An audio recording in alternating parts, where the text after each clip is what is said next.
Boker Tov.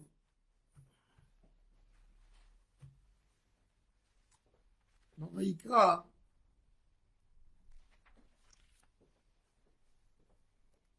septième chapitre, on parle du Korban chez l'Amim. Si quelqu'un veut offrir à Kadosh Baruch Hu un Korban chez l'Amim, Vezot Torah Zevach chez l'Amim, ça commence depuis le verset 11. Le Korban chez l'Amim, il est différent des autres Korbanot. Nous avons, en règle générale, trois catégories de Korbanot. On a le Korban Ola, que dans son intégralité, il est brûlé et il est sacrifié sur l'autel pour Akadosh Baruch Hu. Même le Kohen n'a pas le droit de manger une part de ce sacrifice. Nous avons le Korban Hatat, qui est amené sur une erreur commise, une avéra qui a été faite par erreur par l'homme. Et il a besoin d'amener un Korban Hatat quand il s'est rendu, quand il s'est aperçu de ce qu'il a fait. Ça, c'est Korban Hatat. Korban Hatat, une partie qui est sacrifiée, qui est brûlée, et une partie qui est consommée par les Kohanim. On a le Korban Shelamim. Le Korban Shelamim, il est partagé à trois. Une partie pour Akadosh Baruch Hu, une partie pour les Kohanim, et une partie pour les propriétaires. La Gemara a dit pourquoi il s'appelle Shelamim, parce qu'il fait la paix. Tout le monde en bénéficie. Akadosh Baruch Hu, le Kohen, le Israël. Ce qui est très intéressant, c'est que dans ce Korban, il est écrit Asher Yakriv Lachem. Le mot Asher Yakriv n'est pas écrit dans les autres Korbanot, ni dans le Ola, ni dans la Hatat. Et plus loin, verset 29, verset 30 de ce chapitre, il est écrit Hamakriv et Zevar Shelamav l'Adonai, Yavi et Korbano l'Adonai, Yadav Teviena. Il amène avec ses mains. Le Yadav Teviena, il n'est pas écrit non plus dans les autres Korbanot. Le Keli Yakar, il dit, quand on a une colère avec le roi, avec un homme important, qu'est-ce qu'on fait? On lui envoie quelqu'un pour essayer de le réconcilier. Et on lui offre un cadeau, comme il a fait à Yaakov Avinu. Il n'est pas parti directement à la rencontre avec son frère Esav et lui donner lui-même des cadeaux. Il va lui dire, je m'en passe de toi et de tes cadeaux, l'attends d'ici. Qu'est-ce qu'il a fait? Il a envoyé des émissaires, des envoyés, où il leur a donné des petits troupeaux pour offrir à son frère.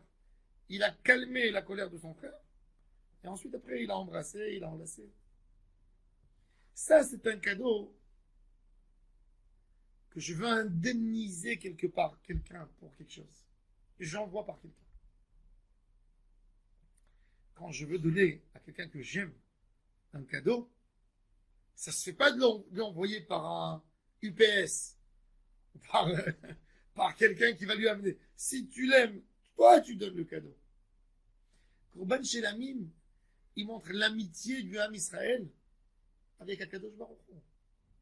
Le Korban Shelamim, c'est quelqu'un qui se sent aucune culpabilité par rapport à Hachem. Tout simplement dire merci à Hachem. Alors lui, il amène lui-même. Akadosh Baruch Hu dit, c'est toi qui vas me l'amener de tes mains. Pas de Kohen au milieu.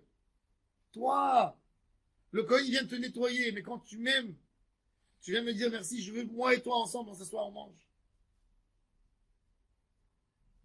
Le Korban Toda, c'est la plus belle des choses. Le mot Toda, merci à Hachem, c'est le mot le plus important qu'un homme peut avoir dans sa vie. Pour tenir tout le monde à côté de lui. Dans l'amitié, dans l'amour, il faut dire Toda.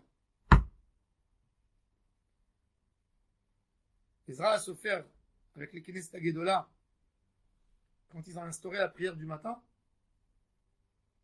Ezra, il a voulu un texte que personne ne pourra dire, qu'il n'a pas pu dire parce qu'il y avait quelque chose.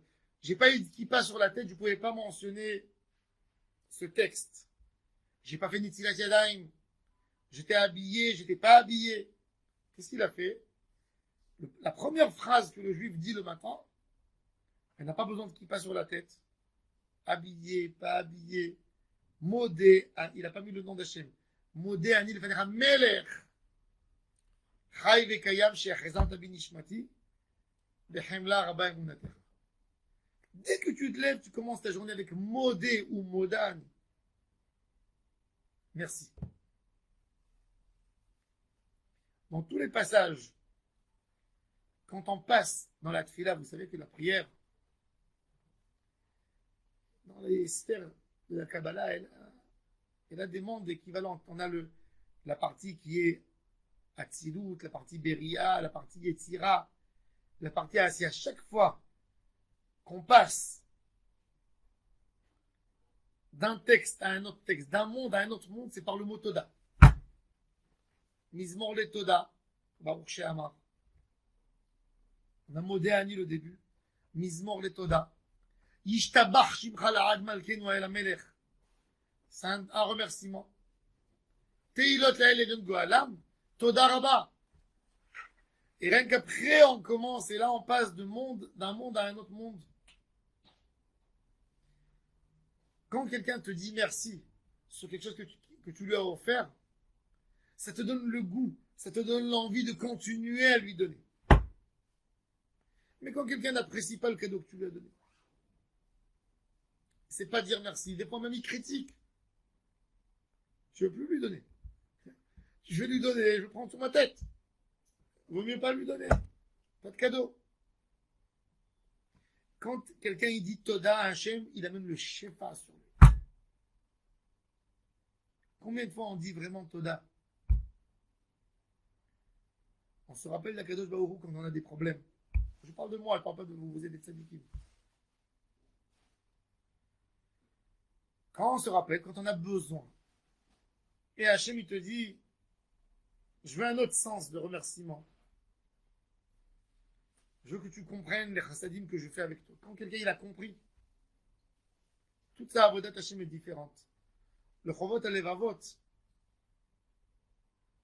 il nous parle de Akaratatov, de dire merci à Hachem.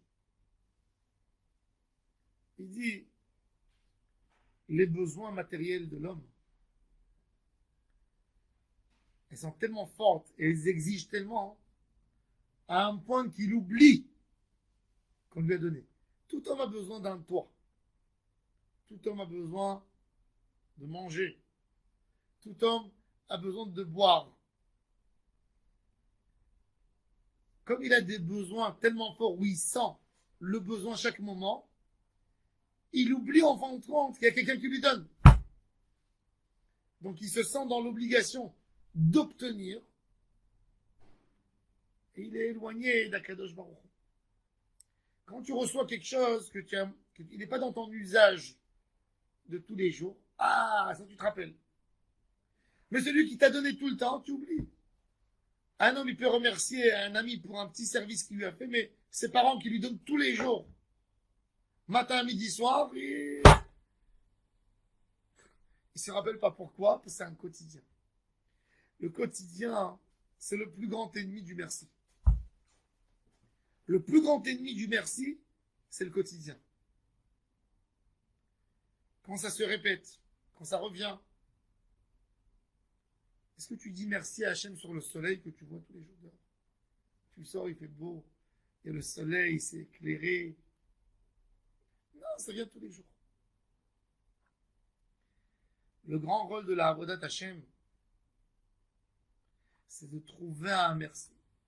Le Mizmor de Pesach, il termine par Ve'itbonenu Hasdei Hachem.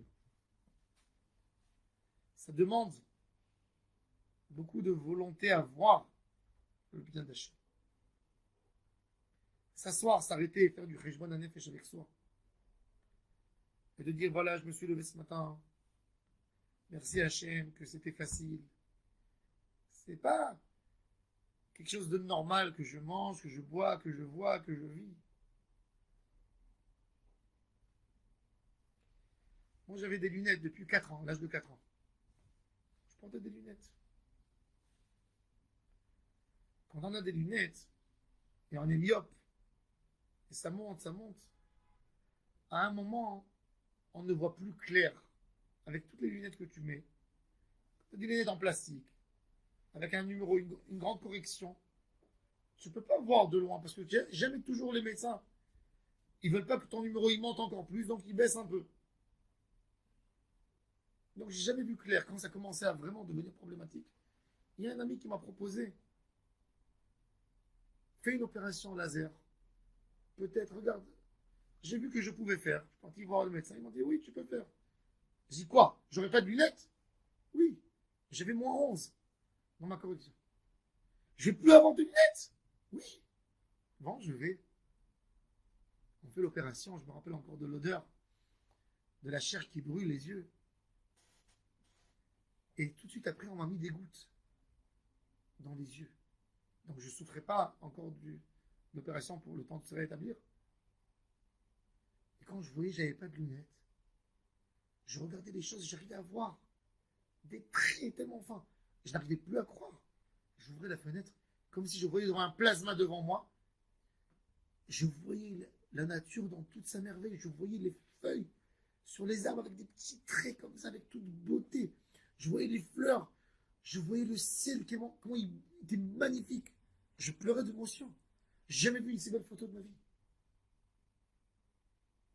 J'étais ému. Je regardais, je voulais tout revoir de nouveau. Je suis reparti ouvrir les albums, reparti ouvrir les livres, et je voyais les lettres. Elles étaient bien coupées, bien imprimées. J'étais choqué. Tout était flou chez moi avant. Et là, je vois une image nette. Nette. Et je dis merci Hachem pour les yeux. Mais on ne s'imagine pas. Et maintenant, je vois pas où Hachem. Je vois, bon, ça diminue un peu, mais tous les matins, 6 mois même après l'opération, quand je me levais le matin, je mettais mes mains à côté du lit pour chercher mes lunettes. Par habitude. Tu sais que quand tu n'as pas de lunettes, tu es aveugle. Sans lunettes. Et Baruch Hashem, est-ce qu'on s'imagine tous les jours quel cadeau Hachem nous a donné? C'est dans chaque chose. Le Korban chez l'ami, c'est la merveille pour Hachem. C'est l'homme qui s'est donné l'ordre d'aller chercher sur quoi remercier. D'aller chercher sur quoi remercier Hachem. Le Rav Firer, qui s'occupe des malades, a raconté qu'un jour il a eu un ami multimillionnaire des États-Unis qui est venu le voir. Et ils étaient toute la journée ensemble, il lui a montré des activités. Et à la fin de la journée, ils ont dit on va aller au kotel pour prier. Chacun a besoin de prier pour lui. Quand ils sont arrivés au kotel, c'était très tard. Il était 1h du matin. Et ils ont vu un monsieur qui était devant les pierres, qui pleurait, il était plié. Il pleurait à chaudes larmes. Et ils ont été touchés, ils ont été choqués de voir ça. Et alors, Firer, il a dit à ce monsieur qui était avec lui, écoute, je suis touché. Lui dit, moi aussi, je suis touché grave. Il dit, s'il a besoin d'une aide médicale, moi, je me mets à 4 pour l'aider. Et s'il a besoin d'une aide financière, toi, tu donnes tout. Il dit, pas de problème. Et ils sont émus, ils voient ce monsieur, il pleure. Et ils veulent l'aider. C'est-à-dire, ils veulent être là, à côté de lui, quand il finit, lui dire, écoute, moi, je m'appelle Firer. Lui, il s'appelle tel. Si tu as besoin, on est là pour t'aider. Donc, il a fini de prier après une demi-heure, il se lève, apaisé. Et il se tourne pour sortir du kotel. Et les deux, ils courent vers lui, ils lui disent, voilà, on a vu ta prière. Hachem a exaucé ta prière. Dis-nous, ce que tu as besoin, on est là à ton service. Et il dit, j'ai rien besoin. J'ai rien besoin. Il dit, qu'est-ce que ça veut dire que tu n'as rien besoin? Il dit, j'avais un enfant qui était malade, une maladie chronique. Les médecins m'ont dit que cet enfant ne pourra pas se marier, ne pourra pas faire une famille. Il a un problème. Baruch Hashem, la situation de mon fils est améliorée.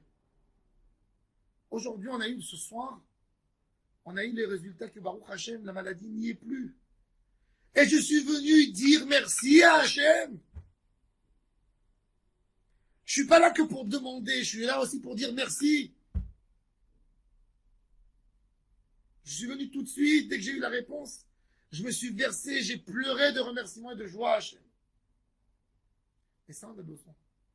Ça, c'est Korban Shelamim, c'est cette odame merveilleuse que Hashem dit, donne-moi ça dans ta main. Je veux le prendre de ta main, de ta main. Je veux de ta main la tfila pour dire merci. Il est écrit Kol Rina Vishwa Be'aolet Tzadikim, un des mizmorim du Hallel. Dans la maison du Tzadik, on dit toujours merci. Sur n'importe quelle situation. Quand on dit merci, ben, il y a la délivrance qui vient. D'abord, il y a Rina et après Vishwa. Tu dis merci à Hachem, tu vas bénéficier d'une grande délivrance. Une grande délivrance pour les individus et pour l'assemblée de Ham Israël. Amen et Amen.